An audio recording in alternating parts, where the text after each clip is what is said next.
I grew up with my mother reading playing cards for people, for friends and family, and was always interested in it, but she wouldn't teach me. So I bought tarot cards as soon as I turned 18. And the only thing available was Rider-Waite, so I got that and learned that. I also became interested in astrology around the same time. And astrology and tarot are very different from each other. And astrology is harder to learn. It's much more specific. It has actual rules. You can't. It's a system that really works if you work it. You can't change it up. Like tarot is very malleable, and astrology is not. And when people do that, that's what makes astrology look like bunk, and it makes people look stupid.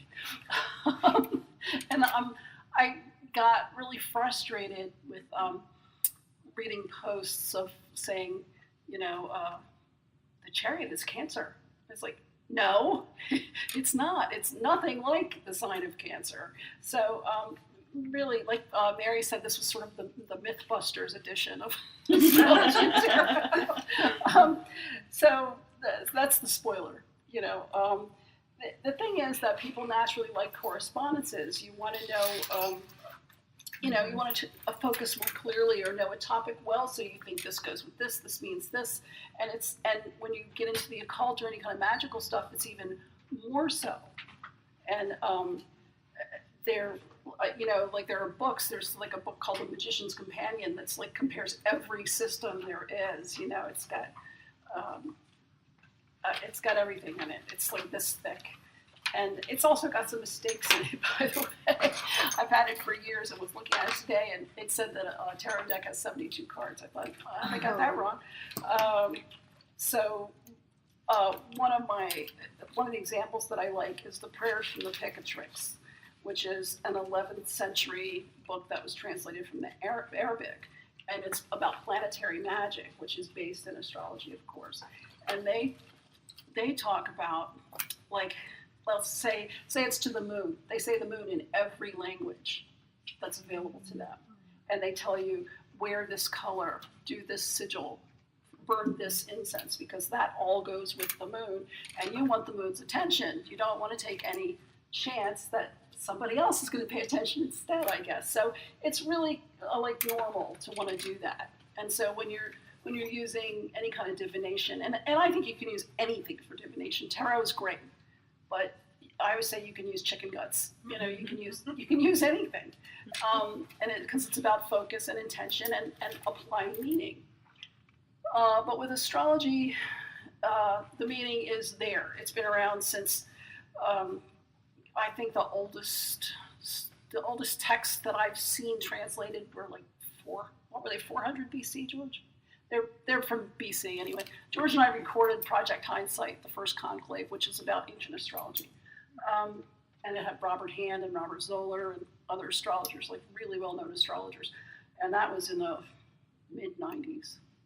And so I've been studying for years, just reading literally hundreds of books and going to lots of lectures. And I've been doing astrology for people professionally since about 1993 or so.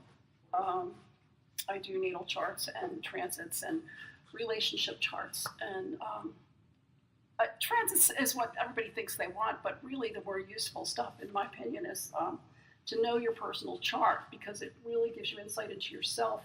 And then when a transit goes by and everybody goes, oh, it's a full moon. Wasn't there one just last month? Could you explain what transits are? Or just in case someone doesn't know what the difference is between... Yeah, a transit is what the stars are doing now and how they affect your chart. So if you know your chart, I'm a Taurus with a Scorpio ascendant, Cancer moon, and I hear, and I read on the ephemeris that Jupiter is going to be conjunct my Jupiter, for example, I know what to expect. But if it's just this general frenzy of, oh, Mercury's retrograde, my car's going to break, it's not true. And, get over it. And so anyway, and the older I get, the longer I live and the longer I practice astrology, the less interested I am in predicting the future. And the more interested I am in analyzing what's going on in a like a calm way, and seeing relationships between people and events and things, and how that works, because astrology is all about the nature of the planets and how they fit together in the chart by angle. So it's mathematical. And although I'm very bad at arithmetic, I'm dyslexic, I count on my fingers, I'm really pretty good at the high math stuff and the concepts. So I ended up being a good astrologer.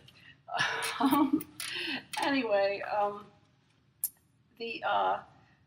there are a lot of non-tarot correlations, like the flower for my birth month, or my gemstone is, or my totem animal is, and all that kind of thing. So it's clearly that's the thread there, that everybody likes that. There are tarot books and decks with certain cards assigned to a planet or sign, and sometimes a planetary aspect to a planet or sign, but they don't even agree on how it's to be done. If you can pull like 5 decks that have any kind of astrological correlation on them, and they're mostly going to be different from each other.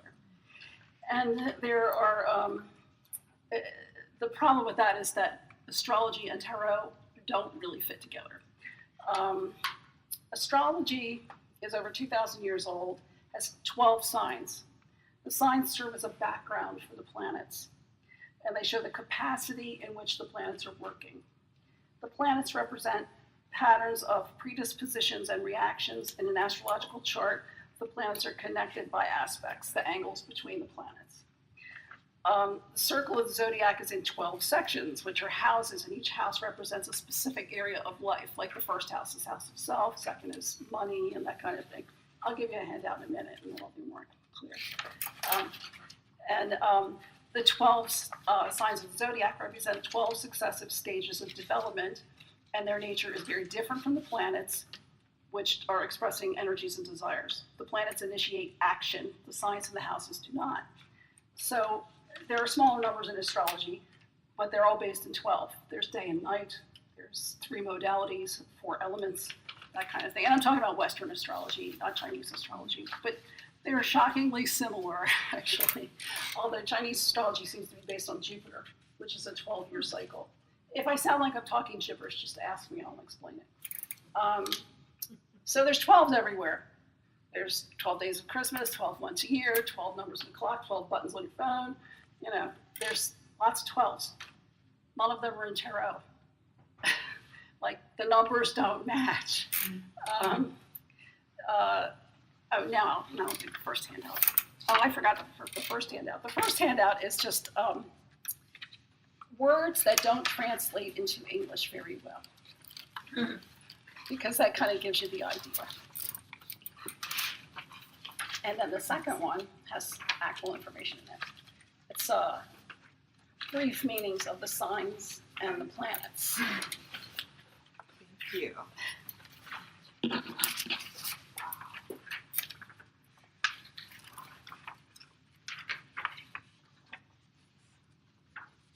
So the horoscope as a whole, when you have to base it on your exact birth time and place, it's very specific. If you don't know your real chart, it's really not going to help you very much. And it's worth it to find out. And your mom's memory usually isn't the most accurate. She was busy at the time. But most birth certificates have it. If not, then sometimes the hospital records will have it. And like in a Danish family that I did astrology for, they used to paint a plate for each kid when they were born with the time on it and stuff like that. So you can usually find out your birth time pretty accurately. So the tarot was put together in like 15th century or so. Astrology was in lots of use then. If they wanted to put astrology in it, they would have, but they didn't, because they're two different things. And if they were exactly the same, you wouldn't need them both. Now the tarot is divided into major and minor arcana, which is 2. There are 22 card major arcana.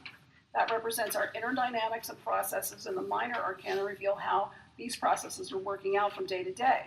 So this division of 2 is very different from the astrological division of 2, which is day and night, yin and yang.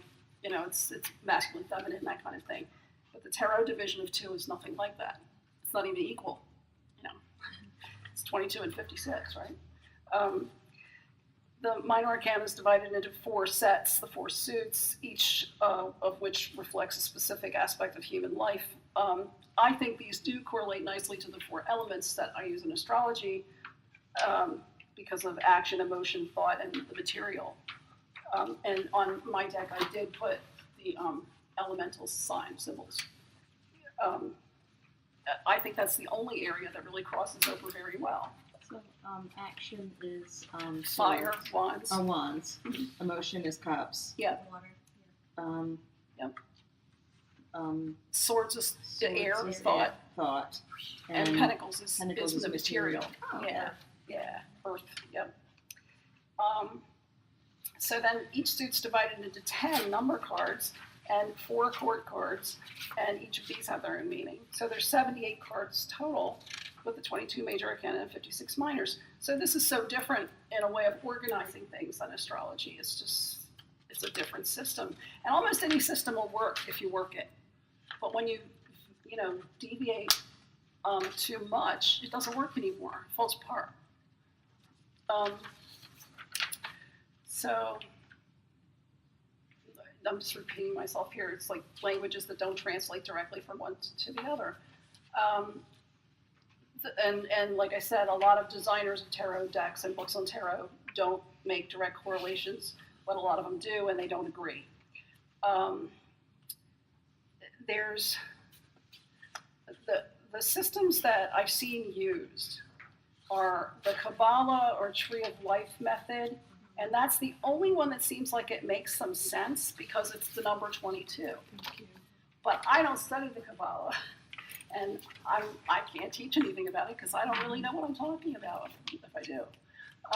But I have a friend in New York who's designed a deck based on the Kabbalah, and she studied it her whole life. And she said she got into tarot because of the number 22. So it always seems to go back to the numbers. There's the method where people are like, oh, the first card is Aries, the second card is Taurus, third card is Gemini. I hate that so much because it's so not true. I mean, and I would love to go over like a major arcana with you and ask you what sign or planet you associate with each card and explain why it's not, or it is. Some of them kind of are, like the moon is kind of the moon, The sun is sort of the sun, but not really. I mean, the sun in astrology has got more ego than the sun in tarot. But, so it would be great as a group to go through that. And the chariot is so not Cancer. Cancer is about nurturing and roots and, the hand that rocks the cradle rules the world. And, it's, and the chariot is more like Mars, It's, I just put in my notes, I wrote, no, 1,000 times no, or at least 22. And just like I said, I would like to go through the major arcana and do that. The other method is the because I said so method, like Crowley. I'll just make some shit up and say that's what it means, and it doesn't. And well, he's dead, so he can't yell at me. So there are ways that you can effectively use tarot with astrology, though, and the main one is the 4 elements. That's helpful because I found that the 4 elements are the basis for almost all Western occult traditions. Once you really understand earth, air, fire, and water, you really got a basis for a lot of things. And the other is astrological layout, which is great because it uses astrology as the structure, but then the cards are the ones telling the story. So this shows you the area of life that each house has, and you could lay the cards right on top of that, and it would work. What was that called again? Wow. Layout. A new layout. Yeah. Awesome, thank you. Yeah. I have that in the booklet. It's with my cards too. So this is like a spread that you would use like with the It's a spread, cards, right? Yeah. So And- for each number you could pull like one card. Yeah. And the other one is like drawing a card for each sign for reading, like Mary does when you do your tarot scopes. Mm-hmm. And you can talk about that. Yeah, it's fun. On my Patreon page, which helps support BMore Tarot Club and my podcast, and, like everything that I'm doing. I have tarot scopes, so it's just like a baseline $1 a month, and you can read these tarot scopes. And so I put them out once a month, and then pull cards for each sign. And I pull one card, so you're like reading your sign, and you're saying, oh, this is my card for the month, and then there's like a horoscope, but it's all really channeled through tarot because I'm not an astrologer, I'm a tarot reader, you know. But yeah, it's super fun to do, and I've found that it's been pretty successful according to the feedback I've got. Because pretty much everybody knows their sign, even if they don't know anything about astrology. And they get caught up in, like, I like my sun sign, but that's very little, it's very little part of it. It's really, I mean, I know some of you know enough about astrology to know that it's, you know, there's a lot there. Everybody has all the planets in their in various signs, and they all mean different things. I mean, like, I'm a Scorpio ascendant, but I'm really talkative, and that doesn't, when you take it real straight ahead, it's like, oh no, Scorpios aren't talkative, you know. But I have Mercury opposed ascendant, so I'm always scanning the horizon, and blah, blah, blah, blah, blah, you know. That's just like a little example of how it works. So essentially, in my opinion, tarot concepts can be explained in astrological terms. I can explain anything in astrological terms. I watch movies and go, well, you know, that's why I taught George astrology, actually, so he would know what I was talking about. Because it describes people with you see people, their Yes. behaviors and so forth. It's So it helps with action archetypes or behaviors. just Behaviors, yeah. You know, you could say, oh, that guy's a Cancer, you know, or that looks like a Scorpio ascendant to me, you know, and or how Marsy is that person, or wow, that's Plutonian, you know, like murder mystery, that's Plutonian, you know. Sextant the transformation. Exactly. I don't know, you're probably going to get into it later, but I I'm wondered. almost done. Oh. We're going to talk. Okay, all right, well, Yeah, it's that's all. That's really all I was going to say. Is that you know you can explain anything with astrology, but you can explain tarot with astrology, but you can't explain astrology with tarot. So wait, can you say that again? you can explain tarot with astrology, but there's no direct correlation. But you can't explain astrology with tarot. I couldn't explain what an Aries was like by giving you tarot cards. Okay, You know? gotcha. Yeah. It's interesting though, because I have a friend who's she's a professional tarot reader, astrologer, psychic, and there's a practice that she taught me where you can print out someone's like natal chart, and then there's kind of a practice where you have the chart, and then you take the major arcana tarot cards and you fit them where they match, like where someone's like Mars is correlated to, I forget which tarot card, but you put that there, and then there's like a whole story of like how that all works. Yeah. It's pretty interesting. Yeah, I mean, it'd be interesting to see. I would find it difficult to do that as a blanket thing, you know, like okay, if somebody's Mars is in Pisces, it's going to be a lot different than if it's in Aries, you know. So which card do you use for Mars? Well, it's interesting because for her, actually, there are a few cards, like there were a couple major arcana cards that share the same planet. So. Oh, I see what you're saying. Yeah. Yeah. Well, that's interesting. Yeah. It would be fun to watch, actually. It seems like you have to have a really, really good grasp of both astrology and tarot, Yeah, she does. and have a very strong intuitive sense of the person that you were applying to, because what may apply to one person by all the sort of the rules that you work out might not apply to the other person.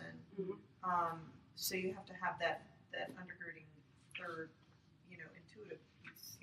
Yeah, I probably would never feel comfortable doing it. I do them really separately from each other, and I'll do astrology for anyone that wants me to, that has the information and the money. But I don't have to meet them. We can do it through, you know, email or whatever on the phone, you know. And I record what I'm saying. And I don't talk to them directly, and I don't want to know too much about them. I just want to read the chart, and I talk for like an hour and send them the file, and that's that. You know, I've done astrology for people all over the world, and I haven't met most of them. And I find it to be even more accurate when I don't know them. Whereas tarot, I won't read tarot cards for somebody that doesn't know somebody that I know. Partly because I do it in my house. Yeah, so you don't want. I don't want them coming over. Yeah. You know? So it's just much more. It's kind of an intimate thing, and it's. I had a store for a year. We had a store when 36th Street was just turning into a cool place, and it was called House of the Moon, and we sold tarot decks and stuff, and we had a card reader there, and I read cards there for a while, and I really was uncomfortable reading for the public because it attracts crazy people. You know, there was a woman that would come in like every couple days and want to do readings about what her ex-boyfriend might be doing. And I finally told her I just wouldn't do it. You know, I was like, no, you can't. I can't read for somebody else so you can spy on them. That's stupid. You know, that's a little nuts. You know, so and yet I think tarot is a really good method for your own meditation. I think it's really good to help people with. Like, I know that reading for people can be super helpful and get them through all kinds of crap. You know, it's when I'm really freaked out, I'll do a reading and it'll help calm me down because I can see the perspective of what everything's doing, you know? Whereas with astrology, if things, you can kind of feel the waves, the shift, once you get in tune with it, you know, you can look it up anytime because it's all math, you know? But that's what it's good for. It's good for analyzing what's going on in your world and analyzing your own personality, and it's great for relationship. It's like you can see why people get on your nerves, and you know, then you can see the nature of your relationships. You know, like as you know, when you get in those weird like friend zone things, and it's like, you know, what is this supposed to be about? You know, you can actually see what it's about. You know, and even with stuff like my mother's chart fit with mine in that she was my teacher. You know, it showed me that she was my teacher. And my father was my little brother, I think. But, you know, it's that kind of thing. It's so useful. And whereas tarot is more about how I feel, how I'm doing things right now, and where I'm headed, and if I do it a different way, will it turn out better? You know. So that's my opinion.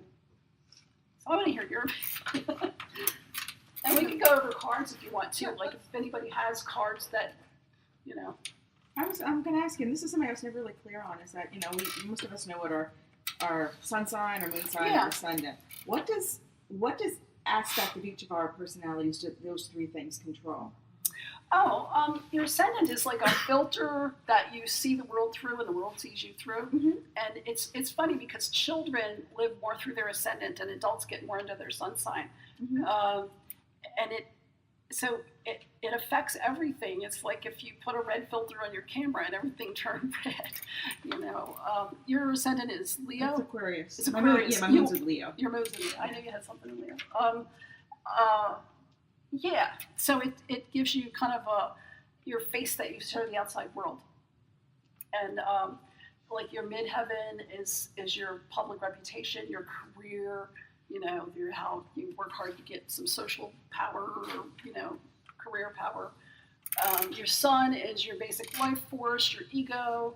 It's a masculine thing, your own masculine energy, and kind of how you want the masculine people in your life to be a little bit. Depending on the placement. So mine's in the 7th house, so I like to have solar people in my partnerships. What was that? Oh, the moon is your emotions, and it really affects relationships, even more than Venus. Venus is love and flirtation and fun and all that stuff. But if you are going to really settle down with someone or trust somebody with your life, the moon is more important than the sun. Like you can have incompatible sun signs and be fine for your whole life, you know. But if you have incompatible moon signs, you're never going to believe that the other person really gets you, ever. Mm-hmm. And no matter how hard you work on it and how long the relationship lasts, it's always going to have that kind of empty thing going on, you know, where they just don't get it. Yeah. We've seen these relationships. Yeah, we have seen them. And it's interesting because I have a friend who's also a client, and she's been married a couple times since I've known her, and I know with her second husband, I did the astrology, and I said, don't marry this guy. I said, can you just live with him for a while, you know, please don't marry him. And she did anyway, of course. And Is that because she's a Taurus? No, she's a Capricorn. Oh, Capricorn. She's a Capricorn. Okay, Yeah. I thought this was like me and my first marriage. No, We were no, talking I about- didn't do your astrology. No, You she- did for my first one, and you told me Okay. not to do it. I Oh. did it anyways. Yeah, see, I don't hesitate. There's a I tell reason the I truth. say the first one. Yeah, this was a woman's second marriage, and it turned out horrible. I mean, it wasn't just a bad marriage and then a divorce; it was really horrendous, you know. And she's like, "Okay, right, I'm never doing anything. You told me not to do again, you know." Back to your astrology question though, for the three things, like what I was always taught is, and tell me if you think this is right, is the sun is like your general essence. The rising sign or ascendant sign is like how people perceive you to be. And then your moon sign is like what you need in relationships. Like, emotions. Well, there's like- more to that. Relationships are also 5th house, 7th house. I mean, there's a lot of different. Right, things. but like you said, like emotion and like basically like Yeah. a kind of how you love and how you need to be loved. It's your home too. Yeah. The moon is your home and your roots, and you know it's deep. Mhm. Whereas partnership, like 7th house is partnerships like marriages and business partnerships. There's any one-on-one is 7th house. 5th house is romantic sex and fun and like people you hang out with and do creative shit with. And 11th house is friends and group. This is an 11th house activity in several ways. Actually, it's people who are friendly. It's a group that has an identity, and it's about 11th house kind of things like ideals and it's also got 9th house overtones because the 9th house is codification of human behavior. It's the higher mind. That kind of, So you know, these are the houses in here. those were the houses. Oh, Yeah. okay, nice little cheat sheet. Yeah, it is. Yeah, this is great. Yeah. This is fantastic. So if you get your chart, like if you have your own chart printed out, Mhm. and even if you have no explanation, don't know what you're doing, you could kind of apply it to that and see, oh, I have Mars in the 11th house or whatever. You may not know what that means at this Right. point, but you know that. Yeah, because pretty much, you could get onto like cafe, like,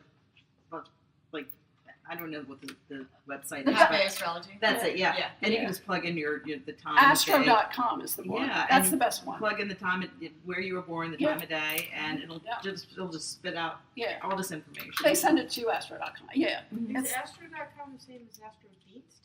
Yes, it It is. is? That's Yeah. why. Because I thought Astrodeist was. They used to call it Astrodeist, and it's still like the underlying thing, but they changed it to Astro.com. I guess Okay. because people, Okay. it's more normal sounding. Yeah, because I just told somebody Yeah. last night, Yeah.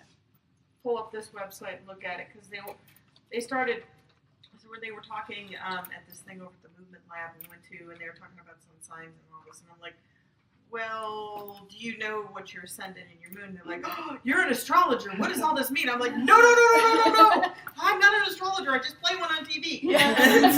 Go Well, to you this took the website. class. You took a basic Yeah, class. I so took you a know the basic basics. class. And it's still like, oh my gosh, there's so many 57,000 layers to know It is. that I still am trying to figure out, is there a book, I almost hate to say this, is there a book that's a general, like, slow way to work your way through to understand that's, because it's so Astrology for pithy. dummies. No. I'm There very isn't, probably will you write one? No. I'm writing a book actually, but not an astrology book. One book that I like people to start with when I teach is it's an old book, but I think it's still in print. It's by Robert Hand, and it's called Horoscope Symbols, and it explains thoroughly the meaning of the planets, the signs, and the houses. Anything by Robert Hand is good. He's old style. He's very solid. Knows what he's talking about. My favorite astrologer is a Dutch woman named Karen Zondag, Zondag, like Sunday in Dutch, and she's awesome. And she has a bunch of books too. So if you look under either of those authors, you might find a book that's explaining the things you want to hear about. There are a lot of good astrologers with good books out, and there are a lot of like really goofy ones too. Well, that's why I'm kind of like, Yeah, I don't want to go down. start with those two, and you'll find a lot to read. Okay. Yeah, One of my favorite ones is also Linda Goodman's Sun Signs. yeah. I think it's like really it? good. It's kind of like reading your horoscope in the newspaper, but yeah. I don't know. I mean, like, she wrote it in the 60s, and it was such, like, an Mhm. important book at the time, and I still feel like when I go to just kind of get an overview of what's going on with someone, or, like, someone new that I've met or something, because she breaks each sign down also by relationship. So it's, like, your Leo father, Leo mother, Leo boss, or things like that. Oh yeah, that's yeah. And I think it's just really helpful. Okay. Which one was that? Linda Goodman. Linda Goodman. And Yeah, I it's think called I've seen Sun it. Signs. Mm-hmm. Cheryl, I have a question for you. So when you said that signs should be compatible in the moon for relationships, do you mean compatible as in they're the same sign? No, Or- not necessarily. Okay. Yeah. I don't even know complementary. Can be signs. okay, if you know the elements, okay, you know the complementary elements are like air and fire.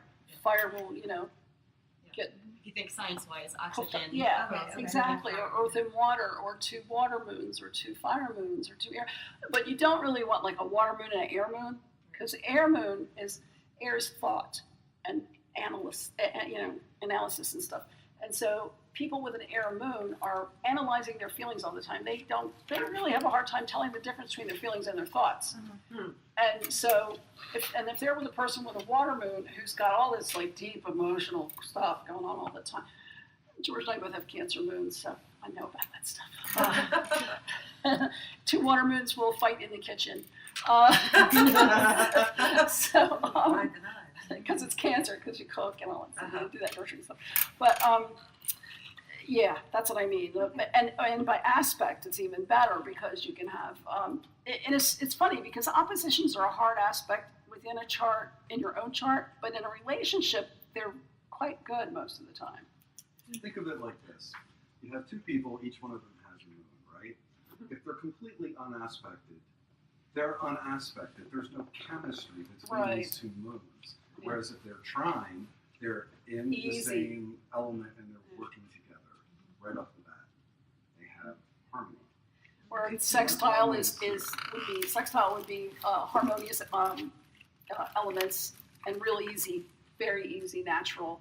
A square, however, they're both the same modality. Say it's Cancer and Aries. Okay, that's fire and water. They're both cardinal, which cardinal means, it's like pushing it out in the world.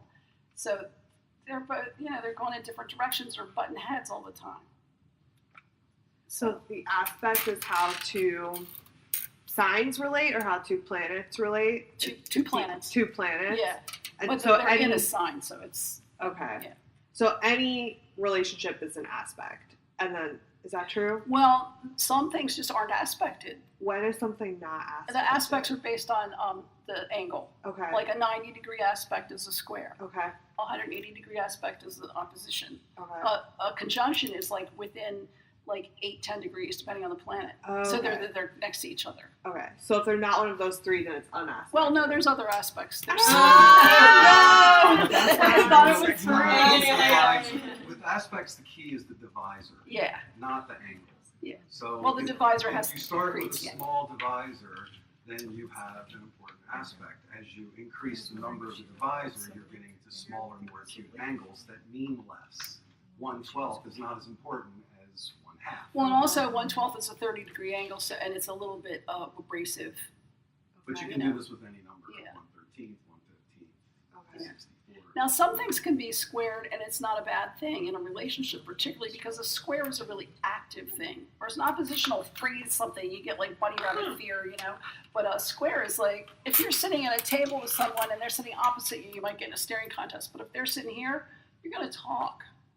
Or if there are 3 people at a table, it's a different dynamic. It's a too. T-square. So it teaches you to read Yeah. a trine versus an opposition. Yeah. for example. Okay. So you're back to the analogy. Back to the analogy of, a couple or partners and their 2 moons. Mhm. So depending on where the moon is in one person's chart and the moon, I'm just using this, is in another person's chart, they might be at different That's right. angles. Yes. So if they're right opposite, if we have a Pisces and a Virgo moon, they're right across from each other. Yes. And that's, Heightened awareness. Yeah, heightened awareness, always constant awareness. okay. Yeah. But if you had like a Virgo and a Taurus moon or something, you'd have a different thing going on. Yeah, that would be a trine. Yeah. Yeah. And that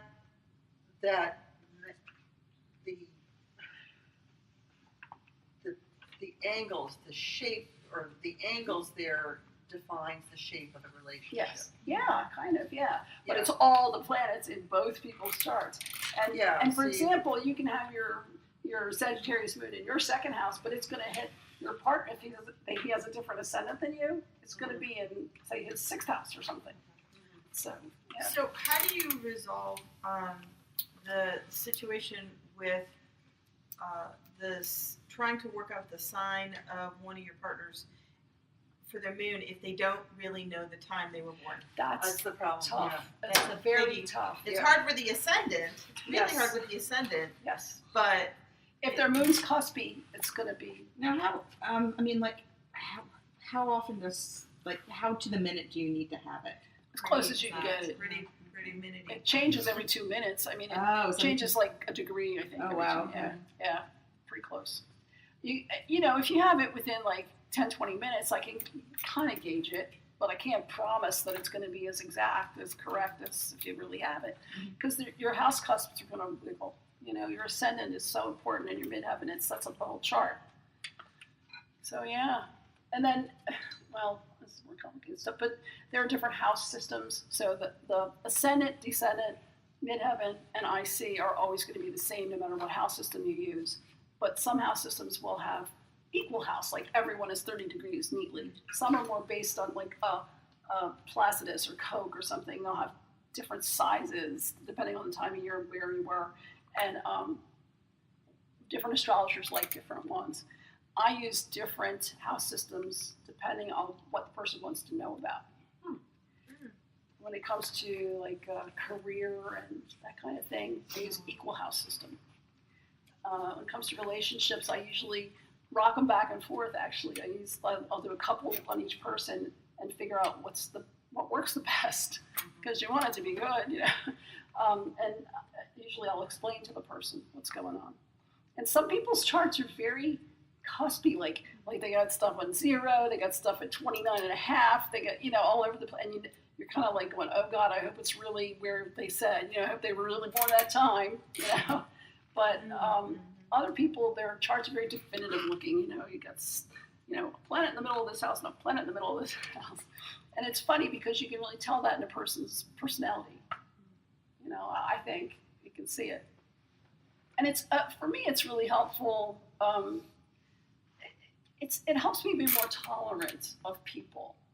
You know, if I think, well, you know, they've got moon opposed Saturn, no wonder they're depressed. It's like, you know, it's, and also if it's a transit that's triggering this stuff, you know how long it's going to last.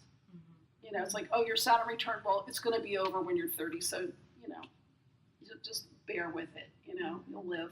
That's something else that you've talked about, is like there's times in people's lives where their chart comes around and things are happening, Yeah. and they're kind of, you know, for a lack of a better term, your midlife crisis, or your Roman holiday, or your, you know, these different periods that come in your life, you know, which we all experience differently, but still, I think in a lot of ways we all experience.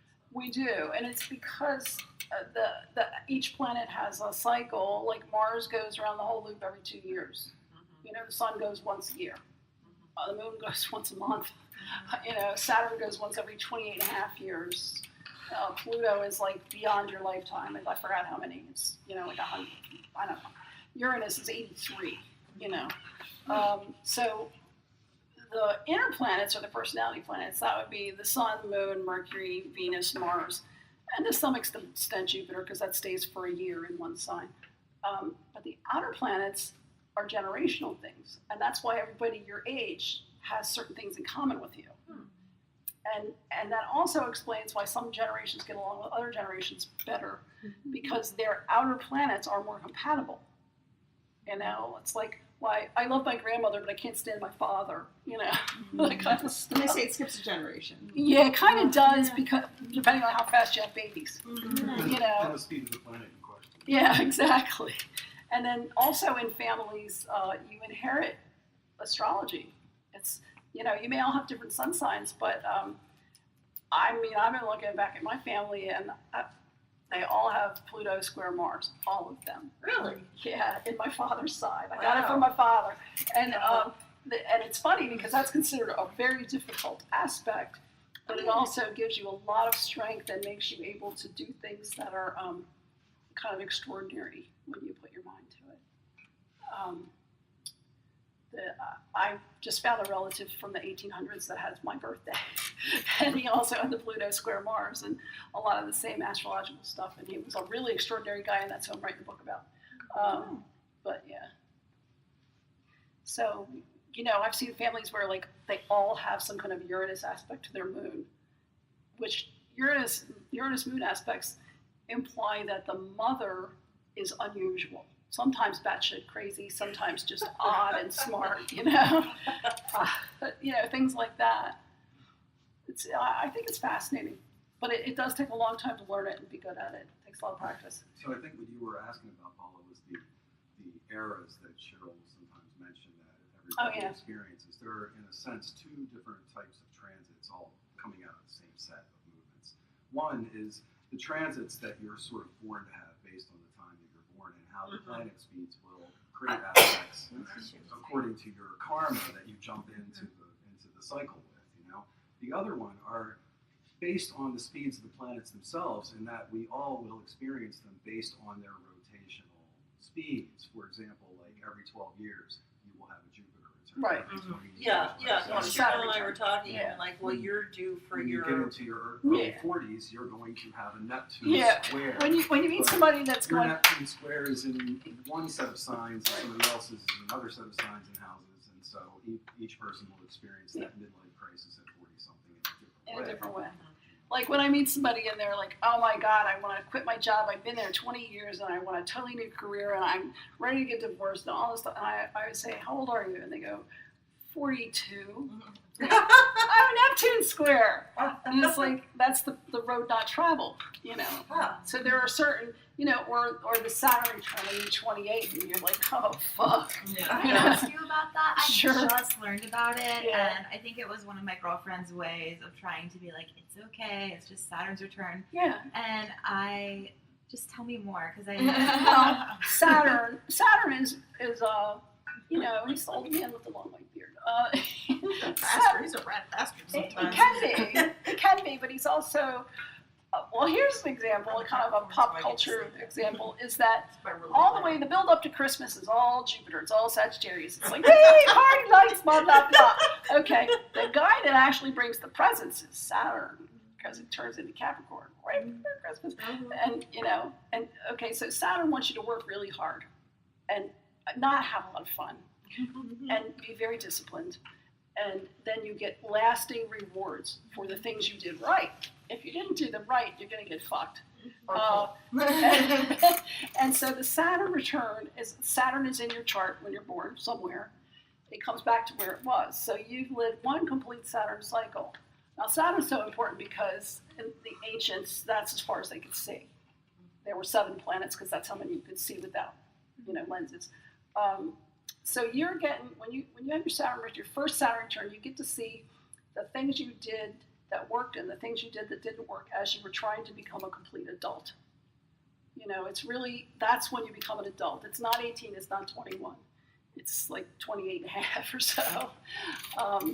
And it's usually when people make major decisions. A lot of people have a baby or get married or, in my case, get divorced.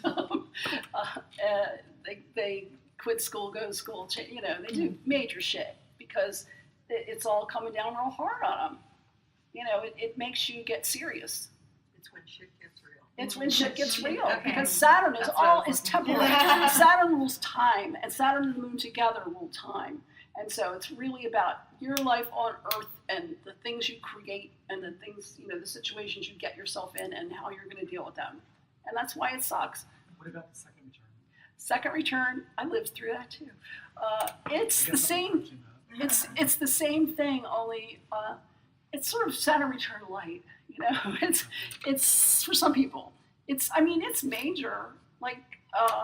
Is that why so many women, when they hit menopause, just have this whole new creative, It amazing depends on move? when they hit menopause, because it's your second Saturn return is at 58 or so, and a lot of people will retire early, change careers, die of a heart attack or something. Any number of major things happen regularly. Like you read the paper, oh, so-and-so died, oh, suddenly, 58, And you've already done it once, so then you start over when you're like 29, and you're seeing what you did right the second time. So it's just, it's karma, it's the wheels of karma grinding slow, So, I hear like a lot of people talking about the Saturn return as it hitting like 28, 29, but I've also heard that it's going to hit very specifically in your chart for a specific period of time, yes. right? And that's the great thing about transits is they're over it. Okay. Because I've had some people tell me like, oh, you're already in it, like you're 28, you're already going through it. And while I feel like I'm in it in a larger thematically way, like when I look at my chart, and there's even like a Saturn return calculator online that you can like plug it into. Yeah. And mine says that it's happening like officially 2019 in January. And so do some people have it for a short time, but some people have it for longer? Right. Okay. Yeah. And it also depends on how Saturn is in your chart. Like I have good Saturn aspects in my chart. I have Saturn trine Mars and all this, so Saturn's my helper guy. I don't hate him. I think he's all right. He's a pain in the ass, but he's all right. Whereas some people have terrible Saturn aspects in their natal chart, and Saturn return is horrendous, so. Well, these fluctuations can be because of the speed of the planet, they can be because of other aspects that you have to your own Saturn that are increasing or decreasing the effect. And another thing that is generally understood by astrologers is that approaching energy of a transit is more intense and different than separating energy. Yeah. Just like it everything is. in life. There comes the car, there goes the car. And this is when retrogrades come into play too, because it'll go and then it'll go backwards. You'll have the same thing happen again, but it'll be different. You'll get to handle it a little differently, and it'll go. It's usually three. If 3 passes, and after the third time, you're like, I did it, So yeah. And some people all of a sudden feel old after the second Saturn return, but other people feel younger after that. I felt younger. The first Saturn return was a lot harder. It's funny. I just while you were talking, I calculated my first Saturn return. It was the month I moved to Baltimore. Oh, see, you did something right. I did. I did. It was the month I graduated. I finished grad school and I came here, and it kind of was the beginning of everything. Yeah. It's a very old place. Yeah. And Saturn rules old things, and it's like, it's cool. Can I just say I love the way in which we've like kind of freed astrology from tarot. Like I really appreciate that, because even though I have found in studying tarot and then hearing about people's ideas of the correspondences, some of them feel so right on, right? Like some of them just make so much sense, but then others don't make any sense to me. Yeah. And even earlier when you were talking like about the moon and the sun, and I feel like the Golden Dawn is usually the typically accepted like astrology correspondences. So that's like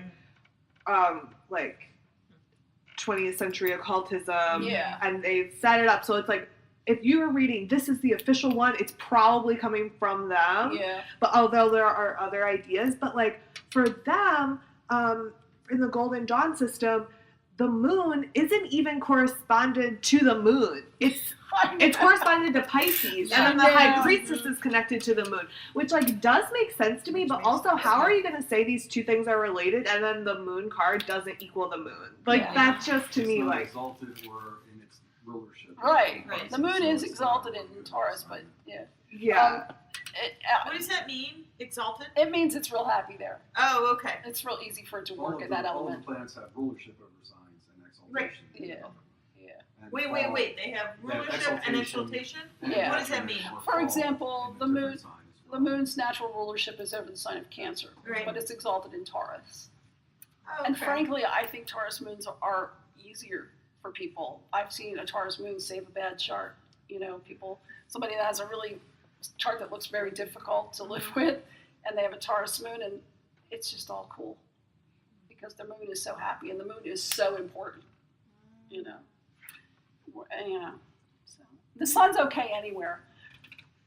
What you were saying before about like when we were talking about talk about how cards do or do not correlate. I know that I'm a Libra, so obviously Temperance and Justice were always the two cards that I always thought associated with.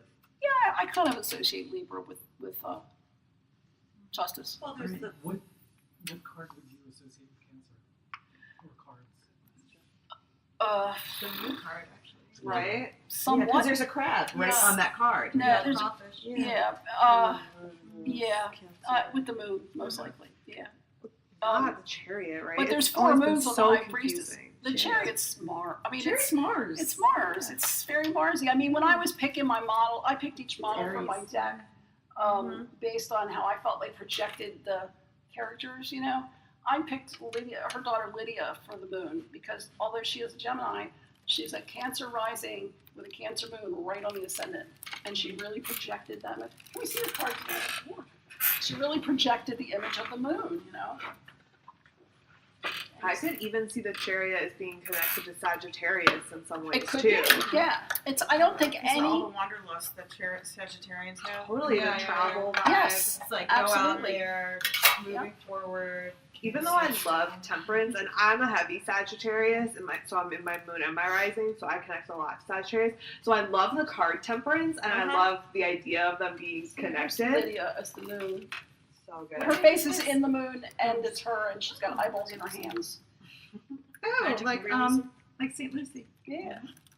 Oh, one of my really pet peeves is when people say the Hierophant is Taurus.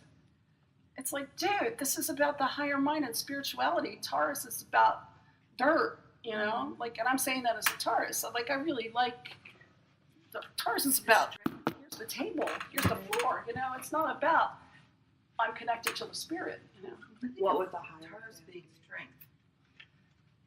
I don't, I think the problem is revealing itself in the conversation. yeah. Well, it that's just kind of doesn't what I really- was thinking is, Here's the whole is deck. that, Yeah, let's pass it around. astrology, you know, you think it's this mathematical system, and for a lot of people, tarot is very intuitive and it becomes very personalized, and it's almost this, you know, it's this instantaneous sort of intuitive symbology. I don't know how to actually put it into words, and so maybe, you know, just like how people feel they have different interpretations of different cards. I mean, I've looked at all these different decks that are out there. People have these different approaches. They have different feels. The idea is you might read, you know, you might even use one deck if you're going to be reading about a work issue, and another one if Yes. you're reading about, you know, Yeah. an upcoming marriage, or if you're just doing a general, hey, what's happening type read. And so our correlation of astrological signs can be kind of fluid too. I mean, there's It really doesn't work. It's really good not to do it, I think. But Because but you you think can that they complement each other. They just don't. yeah, they just equate it's just each not other. exactly Because like I was doing the Fool, you know, I was picking the Fool and I'm thinking Uranus probably, you know, I picked an Aquarian type to do the part. You know, that was pretty easy one.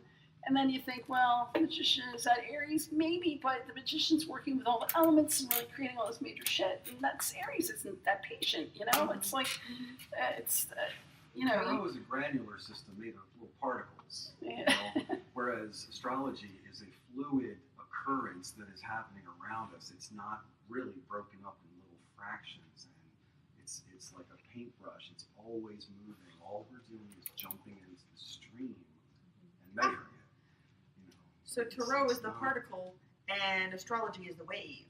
in the sense that. That's Yeah, I love Yes. that. That sounds good. Quantum physics. Yeah, Right, they exactly. So you work. don't need to lock Right. the card into a particular part of the wave. You just need to appreciate that it's passing by things that it's related to. I see a reading as kind of a snapshot. It's a moment. Yeah. You know, it's you know, As is a transit or a birth chart. It's a static But it's like snapshot this- that's continual. where are we in the river at this moment? Yeah. Right. You know, and it's, you know, where you can go from there is possible, but still has fluidity to I it. like tarot partly because it's earthier in that it's actual stuff you can touch. Uh-huh. You know, it makes me feel good to be able to touch it, look at it, lay it down, and kind of soak it in visually. You know, astrology is more thoughty, you know, it's conceptual. I feel like someone could combine the two and have a really successful interaction, you know, and it just depending on the person. Like, I'm sure that someone could be doing it and like using their intuition and combining all of it and having like a great time, you know. But I think we really limit ourselves when we say these have to match and they have to match one way, and it's because you can kind of read astrology intuitively in certain ways. I mean, I think that reading that my friend did for me when she used the tarot cards and placed them on the chart, how they related to my chart, was one of the most amazing things I've ever done. yeah, like, I'm sure that was so successful. Yeah. But like limiting when we say you have to do it and it has to be this way. Yeah.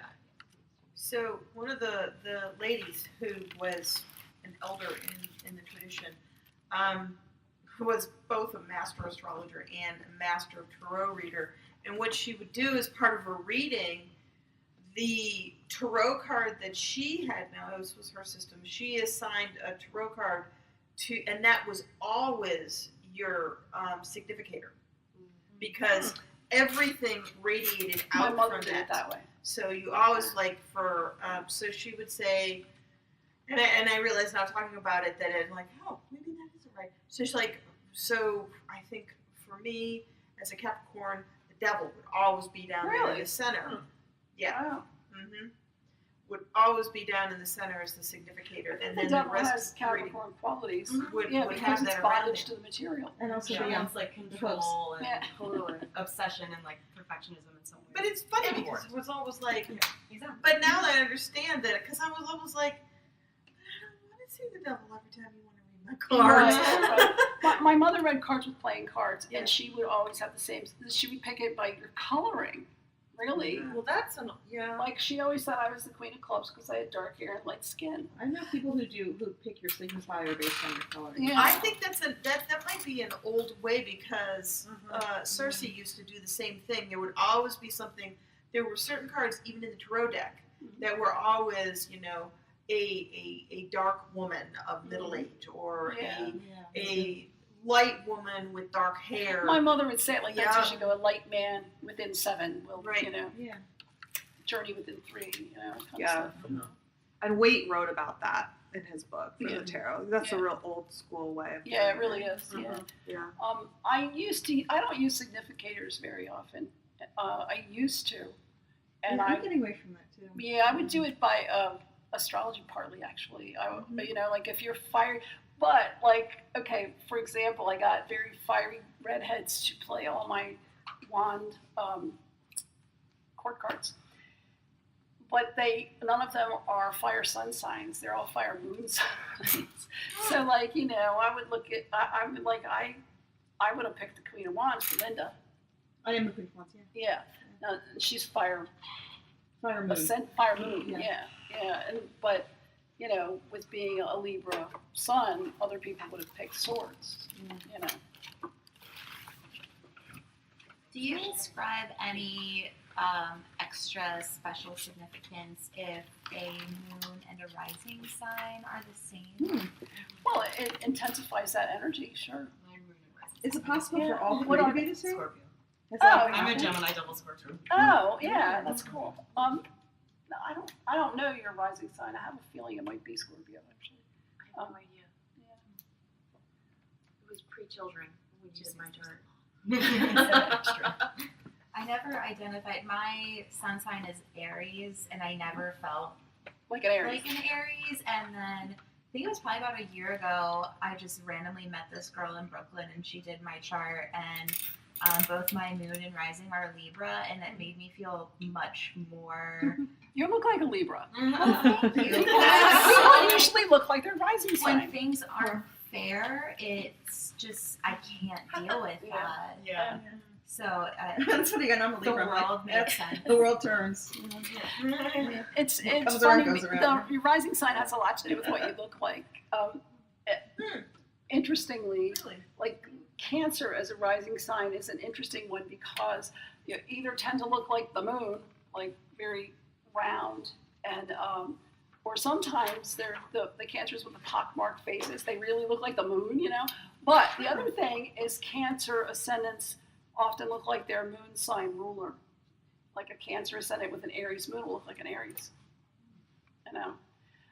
And that seems more for Cancer than any other sign, whereas Scorpio ascendants always have the intense eyes, they have that certain kind of sense of control around them, and you know, there's a lot of us in this room. And, you know, Aries ascendants usually don't give a shit, you know, things like that.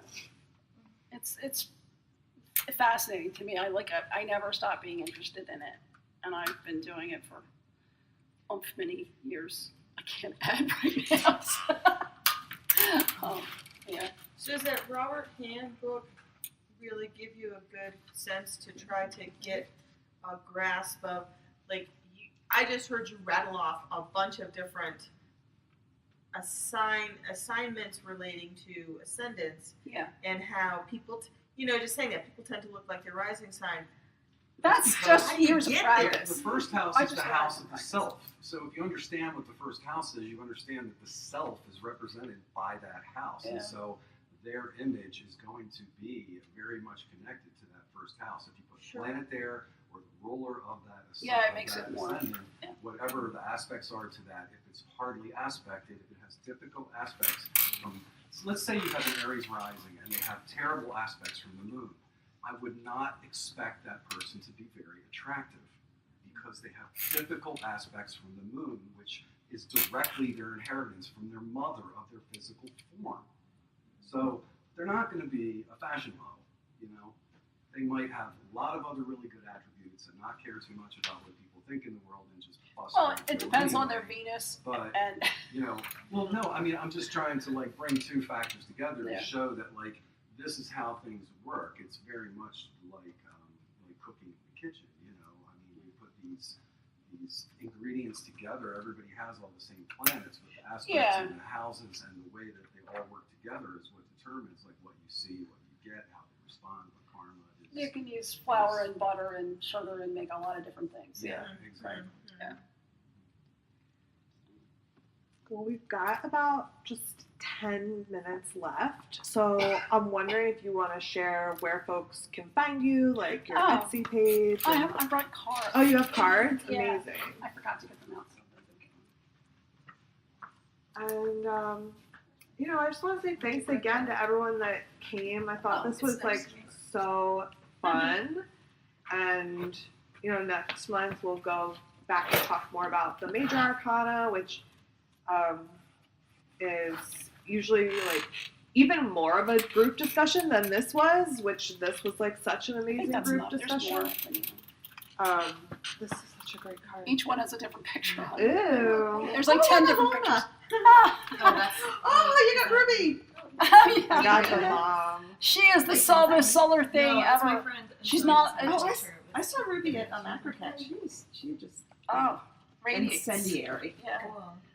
If you need more, I have them. There was enough.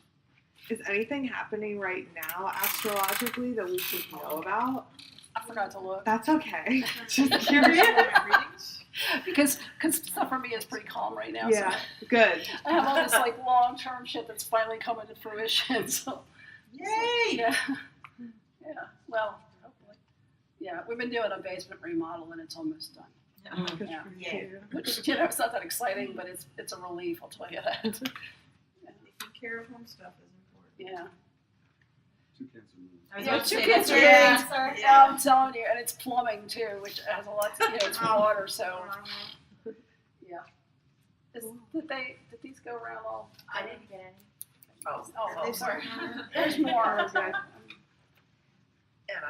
And you already know me. You don't get it. Your family. Now Amanda's family, but she lives far away, so she gets one. That and I give them out. Huh? I give them out. You'll give them out. Share with Oh, your sure, go friends. ahead. Yeah, the last one I had the moon on it. Oh, here you go. Out of context, comes Oh, here. wow. Can I have one? Sure. Did you have Just a random one. Pick a card. pick a card? Any card. No, that one won. Nope. What'd you But get? yeah, we Oh, Murder of Crows. Oh, you got Nora. Yeah, I like that. I do What did they too. do wrong? One of my favorites. She's a Virgo and a Scorpio ascendant, by the way, that month. And I always remember people's stuff. I forget their birthdays and I remember their charts. It's really weird. Well, what's funny, I mean, Cheryl, you I think have done my chart, but not done it like officially. Yeah. You're just snooping. I But we'll be talking, we'll be driving around in the car, getting lost, which is Yes, we have our own cartoon. yes. We are our own cartoon. And Cheryl will go, oh, that's because you're a blah blah blah blah blah blah. And I'm like, oh, really? I mean, I know a couple. I know my sun sign, my ascendant. I don't even remember what my moon is. Your but, moon's in Sagittarius conjunct Saturn. Oh, Yeah. you have this amazing. So you memory have for this stuff. really optimistic moon that's got all this serious crap on it all the time. Yeah. Uh-huh. And you have it in the second house, so you have all that anxiety about money. I wanted to hear that. Cancer with Aries moon and a Libra ascendant. Oh, wow. You're so cardinal. Yeah. Yeah, wow. Which totally makes sense. Yeah. To me, anyway. I mean, I think we met once before, but I see you out in the world all the time, Yeah. So. And I've been friends with Melissa Charlotte for years. Yeah. She loves you. I definitely want to get a reading. I mean, an astrological. A chart, It's been a yeah. while since I've done one. Yeah. And I'd be curious. I know that you said you didn't like to do future stuff. I do transits, though, for But 6 months at a I'd be time. curious to see, like, between now and or up through my Oh, your sun return, return. Yeah. which is going to be in Well, it's on my Etsy page. There's a place where you can order the chart. Okay. Yeah. Yeah, so everyone should go get a chart reading from Cheryl. You can get the tarot deck here today. Yeah. And, please come back to next Tarot Club because it's going to be The Hermit. a good one. Oh, We're we're going to talk discussing about the the Hermit. Hermit. Oh, wow. Yeah.